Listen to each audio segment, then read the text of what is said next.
বাবার বয়স 60 বছর এখন চলতেছে। আমার বাবা এখনো ইনকাম করে, কষ্ট করে। আমার বাবা কত কষ্ট করে। আমার বাবা গাড়ি চালায় এখনো, এই 60 বছর বয়সে আমার বাবা গাড়ি চালিয়ে সংসার চালায় এখনো।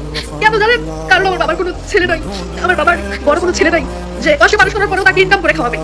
একজন ছেলের মা কষ্ট করে কিন্তু একটা নিজে সুখ পায়, কিন্তু যার ঘরে যুবক কোনো ছেলে নাই, যার ঘরে বড় কোনো ছেলে নাই, 2-3টা মেয়ে আছে, কষ্ট করে বড় করে খাওয়ায়, পড়ায়, 20 বছর পর্যন্ত পরে আরেক করে বিয়ে দেয়, তারা কি পায়? তারা কিছু পায় না। হ্যাঁ, তাদেরকে সারা জীবন যতদিন বাঁচবে ততদিন কষ্ট করে ইনকাম করে খেয়ে যেতে হবে। শুধুমাত্র ছেলের মারাই ছেলেদেরকে কষ্ট করে বড় করে, 24 ঘন্টায় কয় ছেলেকে কষ্ট করে বড় করছে, ছেলেকে কষ্ট করে বড় করছে, বিদেশ পাঠাইছে। কেন পাঠাইছে? কেন কষ্ট করে বড় করছে? আশা ছিল ছেলে একদিন ইনকাম করে খাওয়াবে। কিন্তু মেয়ের বাবা মারা কোনো আশা করে যে মেয়ে একদিন খাওয়াবে? আশা করে না। তাদের একটাই আশা থাকে, মেয়েকে ভালোভাবে বড় করবে, লেখাপড়া শিখাবে, বিয়ে দিবে। একটা মেয়েকে বাবা মা বড় করে 20 বছর পর্যন্ত লালন পালন করে টাকা বড় করে বিয়ে দেয়। আমরা এসে কি করি?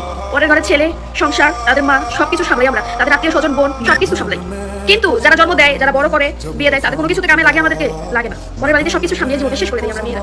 তারপরেও পরের বাড়ির মন পাই না, বুঝছেন? পরের ছেলেদেরও মন পাই। তারপরেও তাদের মনে থাকে তাদের মারাই তাদেরকে কষ্ট করে লালন পালন করে বড় করছে। বাড়িতে যখন ফোন দেই, আপু কই, অমুক জায়গায়, বাড়িতে গেলে তো মার সাথে কথা বলিস। ফোনটা কাটার পরে মনের মধ্যে আক্ষেপ লাগে, কিছু ছেলে মানুষ জন্ম নিলাম না। 3 বোনকে বিয়ে দিছে, বড় করছে, 60 বছর বয়সে এখনো ইনকাম করে নিজের পেট চালায়।